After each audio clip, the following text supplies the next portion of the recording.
Mulai dari 1, 2, 3. Barang.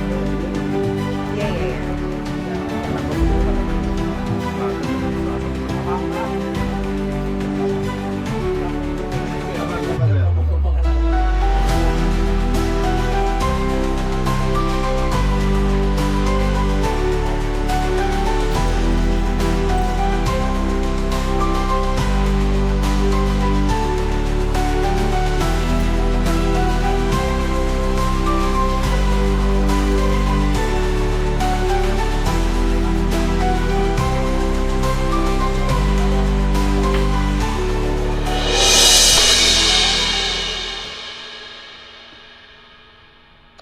Baik Mas, izin ya Mas, mau tanya-tanya sedikit. Kami ada observasi mengenai sistem pembayaran kris, yaitu pembayaran digital. Mas mulai jualan di sini kira-kira kapan ya Mas? Kalau di sini itu pas bulan Mei. Oh, bulan Mei. Oh, berarti kurang lebih 1 tahun ya Mas. Sebelum adanya pembayaran kris ini, kira-kira ada nggak pembayaran lain selain cash di sini Mas? Tunai sih, Itu tunai aja ya? bisa kris, transfer bisa. Transfer juga ya Mas? Terus kapan Mas pertama kali tahu dan mulai pakai pembayaran digital kayak gitu? Udah lama sih, dari saya di awal buka dari tahun 2012 menggunakan kris, karena kris itu mempermudah saya sih untuk Bayar. pembayaran. Jadi kalau pembayaran tunai itu kan kendalanya itu kan kembalian kan, mau kembaliannya itu susah gitu. Jadi saya mempertimbangkan untuk menggunakan kris. Terus gimana cara ngasih tahu pelanggannya kalau misal pembayarannya tuh udah bisa pakai QRIS gitu? Langsung aja misalnya kan ada barcode kan di sini Iya. gitu Pak. Ini ada barcode untuk QRIS itu kan. Nomor mudah aja daripada tunai kan. Saya juga kadang kembaliannya juga nggak ada gitu kan. Lebih baik QRIS, kopnya QRIS saja gitu. Karena bisa ngepasin nominalnya. Oh iya, iya. Ada nggak sih Mas perbedaannya ketika jualan pakai apa hanya pembayaran cash sama kris itu, ada nggak bedanya? Apa pelanggannya lebih banyak gitu ketika ada sistem pembayaran kris? Enggak juga sih, kalau QRIS itu lebih langsung masuk rekening ya Mas. Itu bisa ngontrol daripada kalau tunai itu kan banyak kan. Jadi kan Iya. misalnya kita omsetnya segini gitu. Kalau banyak pun nanti kan ribet.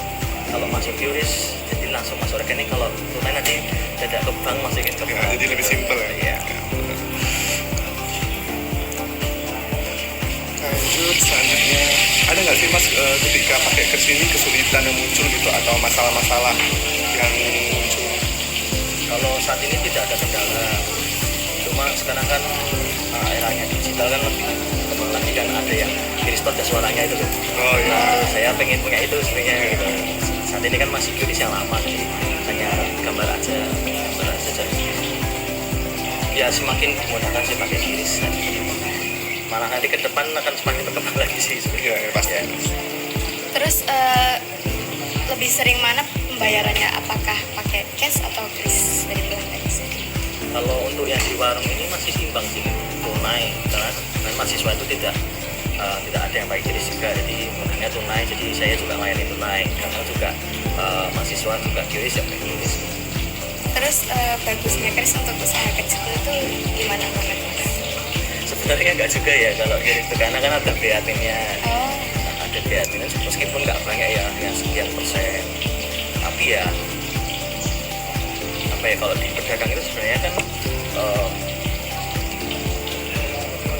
ya pokoknya itu QRIS itu membantu, dan apa namanya dampaknya juga ya juga nggak bagus juga, karena itu nanti kita kan harus ngitung-ngitung lagi dari segi modal kita gitu. Karena QRIS itu juga ada yang dibebankan di akhir bulan itu, dari bulanan. Saya juga ngitung-ngitung tuh belum tahu nemu berapa nih ya. Itu apa kepotong segini gitu. ya kelemahannya QRIS itu aja sih, tapi dari segi kepraktisannya ya itu. Apa sih Mas perbedaan pembayaran sekarang ketika cash sama digital? Perbedaan ya dari segi kepraktisannya sih. Iya. Kalau uang tunai kan ya kita terima, kita nggak tahu uangnya itu uang kertasnya itu bagus apa enggak gitu. Kalau uang jelek ya mau nggak mau kita terima tuh gitu. Yang sebut nah yang kalau yang nggak kita terima ya berat dua ya itu nggak kita terima. Cuma kadang tuh ada yang masih mau lapar mas nih kita nggak apa-apa gitu saya terima itu. Tapi kalau dari QRIS itu lebih kepraktisannya lagi, orang tinggal pakai HP tinggal scan selesai gitu. Clear. Saya masuknya juga enak, langsung masuk ke bank. Jadi Mas ketika pakai QRIS ini apakah catatan keuangan itu jadi lebih mudah untuk diatur? Tentu, ya pasti akan lebih mudah. Jadi kan juga dibagi dua, yang tunai mana, yang QRIS mana. Kalau sebelumnya di tunai, kalau kita pembayaran tunai semua tuh pusing, cukup pusing. Selain harus menulis di pembukuan, kita harus juga setor lupa, harus berapa uang. Itu nek uangnya recehan semua, itu susah lagi. Tapi nek uangnya ratusan ribu kan lebih enak. Menurut Mas gimana sih nanti pembayaran digital ke depannya, untuk ke depannya? Yang suruh bahas itu panjang Mbak, aku tuh suka bahas kayak gitu kalau mau pembayaran digital ke depan ya. Mungkin ini agak ekstrim nggak apa? Mungkin nanti dari tangan kalian bisa nge-scan gitu, nge-scan di itu ke depannya. Sudah mulai kelihatan juga ya? Ya itu nggak bisa dipungkiri ya, memang sudah masa depan. Bahkan pakai face kalian aja udah. Ada nggak saran atau rekomendasi dari Mas untuk pemerintah atau pihak yang mengelola aplikasi pengelola pembayaran QRIS ini itu kedepannya gimana bagusnya untuk UMKM? Kalau bisa nggak ada biar tapi-tapinya aja deh.